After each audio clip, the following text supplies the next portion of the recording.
What's good, people? Main Relevant TV. Let's get straight into it, viewers. I often hear rappers talk a lot of crud, like he's got so many bodies, so many straps, but yet he's never getting arrested. And I often think, why is this guy not getting arrested, viewers and subscribers? How come he's not getting locked up? Why is this guy not going to prison for at least 10 years, 15 years at a time? But he's talking so much grease like he's got more guns than the fucking army. I'm going to use rapper BP slash trapper slash gunman for this one, viewers subscribers, because BP weren't actually rapping tough. He weren't actually rapping gangster. BP is rapping like he's made more money than fucking Bill Gates. But BP ended up getting sucked off the road, getting 27 years in prison. That means he has to do at least 16 to 17 years out of that 27 years.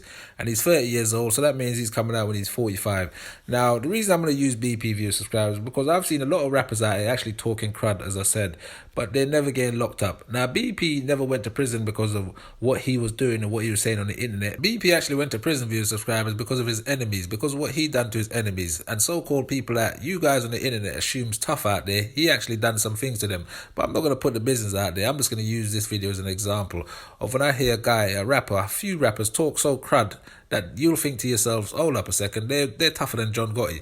But the reason BP got 27 years view subscribers is because police knew what BP was doing because of his enemies, like I said, but they let him continue doing what he was doing until he done something enough that would give him a significant prison sentence. Police knew that BP was selling drugs.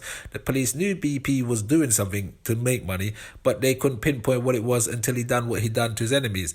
Now, BP got caught with a couple of firearms and some drugs. Now, for 27 years in prison, view subscribers, that's a long time because people doing fucking life sentences get less than what he's got. BP got that sentence because of what he was doing to people out there on the road. Because of the people out there on the road, some of them, I'll say 2% of them is working for the police. That's why he got so much time. But some of these rappers out here rapping, view subscribers, they're blatantly talking, openly talking about selling drugs, openly talking about shooting people, openly talking about firearms, and I'm openly talking about everything that they actually might not be doing. Now, I'm not talking about drill fucking music in general.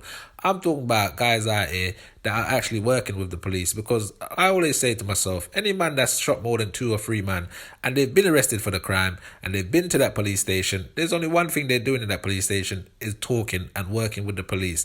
The moral of this type of story, viewer subscribers, is be careful what type of musicians or rappers or artists you're going to mess with, because if you start thinking you can do business with them, always remember, they're doing business with somebody else that's going to put you in jeopardy. So people out there, if you're going to start doing music, be careful of your favorite rappers. Be careful of the people you assume is from a certain end, so it must be on it or it must be on point. If you're going to do the music thing, any person out there that's on this music thing or going to do music to try to survive or do music because they see it as a way out, do your music. Don't start going to studios and don't start going to certain places and discussing your business or what you might have done in the street or what you're thinking about doing in the street or what they could get you or what you could get them, because I guarantee you the only thing they're going to get you is a good few years in prison stuck. And then when you're in prison, you start to figure out, hold up a second, you was just entrapping yourself, and by the time you figure out that your favorite rapper that you was working with is an informant, no one's going to believe. Remain Relevant TV. Like, share, subscribe. Peace.